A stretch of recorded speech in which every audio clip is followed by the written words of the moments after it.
வணக்கம். இப்போ இந்த வீடியோ ப்ரெசன்டேஷனில் நம்ம எம்சிஎக்ஸ் சில்வர் மார்க்கெட்டில் இன்றைக்கி எப்படி ட்ரேட் பண்ணலாம் அப்படின்றத பற்றி பார்க்கலாம். அதுக்கு முன்னாடி நேற்று மார்க்கெட்டில் என்ன நடந்தது, நம்ம என்ன எதிர்பார்த்தோன்றது பார்ப்போம். நீங்கள் பார்த்துட்டு இருக்கிறது குட்வில் சார்ட்டிங் டூல். இந்த ரெட் கலர் கேண்டில்ஸ்டிக் தான் நேற்று மார்க்கெட்டோட ப்ரைஸ் ஓப்பனிங்.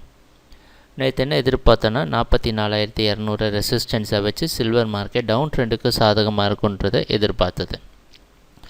ப்ரைஸ் ஓப்பன் ஆனதுக்கப்புறம் பார்த்திங்கன்னா படிப்படியாக இந்த 43,600க்கு மேலே போகிற சமயத்தில் நம்ம குட்வில் சார்ட்டிங் டூல் வந்து ஒரு பை சிக்னல் கொடுக்க முயற்சி செஞ்சு ஒரு வார்னிங் சிக்னலாக தான் இதை கன்சிடர் பண்ணுவோம். ஏன்னா மூவிங் ஆவரேஜ் கீழே ட்ரேட் ஆகிட்டுருக்க காரணத்தினால. ஆனால் தொடர்ந்து பார்த்திங்கன்னா ஃபுல்லாகவே பை சிக்னலே கொடுக்க முயற்சி செஞ்சுட்டு இருந்திருக்கு குட்வில் சார்ட்டிங் டூல். எதனாலன்னா 43,600 மார்க்கெட் சப்போர்ட் எடுக்க முயற்சி செஞ்சுருக்கு.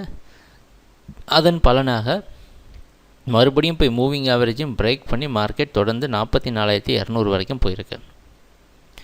44,200 ஒரு முக்கியமான ரெசிஸ்டன்ஸ் அப்படின்றதுனால அந்த இடத்துல ரெசிஸ்டன்ஸ் எடுத்து 43,920 அப்படின்ற இடத்துல க்ளோஸ் ஆகிருக்கு.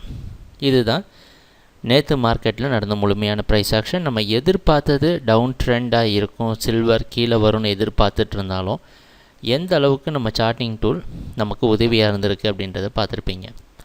நம்மளை ஒரு தவறான முடிவு எடுக்கிறத தடுக்கிறதும் நம்ம சார்ட்டிங் டூலால் முடியும். ஸோ அதுவும் ட்ரேடிங்கில் ரொம்ப முக்கியமான ஒரு விஷயம். சரி, இன்றைக்கி மார்க்கெட்டில் என்ன பண்ணலாம் அப்படின்னு பார்த்தோன்னா நம்ம திட்டத்தில் ஒரு மாற்றம் எதுவும் கிடையாது. 44,200க்கு மேலே ப்ரைஸ் போனால் தான் நம்ம சில்வர் மார்க்கெட் ஓரளவு அப் ட்ரெண்டுக்கு சாதகமாக இருக்குன்னு எதிர்பார்க்கலாம். அப்படி இல்லைன்னா அது வரைக்கும் மார்க்கெட் டவுன் ட்ரெண்டுக்கே சாதகமாக இருக்குன்னு எதிர்பார்க்கலாம். எப்பவும் போல் நம்ம குட்வில்லோட சார்ட்டிங் டூல் கண்டிப்பாக நம்மளை கரெக்டான டைரெக்ஷனில் வச்சுருக்கோன்னு எதிர்பார்க்கலாம். சரி, ட்ரேடிங் நடக்கிறப்போ பார்ப்போம் என்னென்ன மாற்றங்கள் வருதுன்னு.